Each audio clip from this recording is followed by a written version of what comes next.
yarn with Susan Bennett, who's the head of school at Unitec, School of Computing. That's right. School of Computing, Electrical and Applied Technology. Thank you, Susan, for having a conversation with us.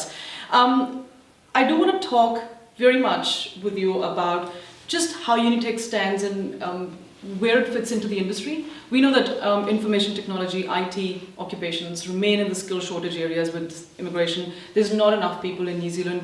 Unitec has some fantastic courses and graduates and some great success studies that we're going to be talking about. Tell us, how is Unitec getting these students ready for the market to make them employable?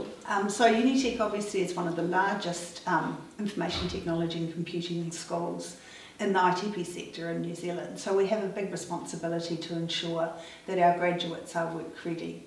So in our BCS program, we cover a lot of that content, and particularly in the capstone, that provides the opportunity for students to work in a real life environment, but it's safe because it's a capstone situation. So is that part of the course? So it is, that's the compulsory, yeah. So it may be with industry, it may not, but they're certainly always working on industry problems or problems that have been brought to us for a focus.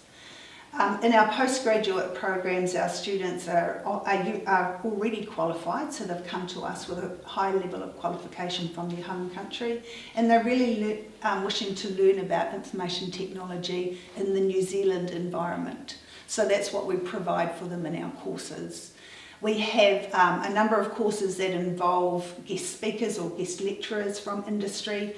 We don't have internships in that program, but they still have those connections that we build. I find it really, I think you've hit the nail on the head, because you've just talked about guest speakers and having real life problems, because we deal with a lot of recruiters and employers in the IT space, and one of the big question mark that recruiters had hiring graduates was always whether these students are up to speed with what's in the market. So the fact that your students are getting that real life experience is I think invaluable.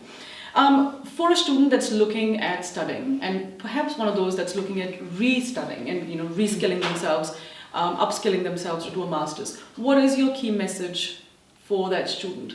So there's a couple of pathways that they could take. If they had an existing qualification that wasn't in computing or IT, then my recommended pathway would be via the graduate diploma in computing. So that gives them 1 year of solid computing courses at level 6 and level 7, which will then lead them to be able to enrol in the postgraduate diploma. If they really love the research element of that course, they can then continue on to the Masters of Computing. Our Masters of Computing students develop some wonderful solutions. They provide some excellent research. We have some fantastic facilities in our school for that research, and some really strong connections with people who are looking for research projects from our master's students. Thank you, Susan. So guys, those of you that are really interested in getting their career head start in the IT space, you need to have a chat with us. We do have open consultation sessions, so we can help you choose the right course, put that admission through for you, and actually help you with those immigration pathways that lead you to the residence, which is in this amazing country, New Zealand. Thank you, Susan, for having a chat with us. Thank you.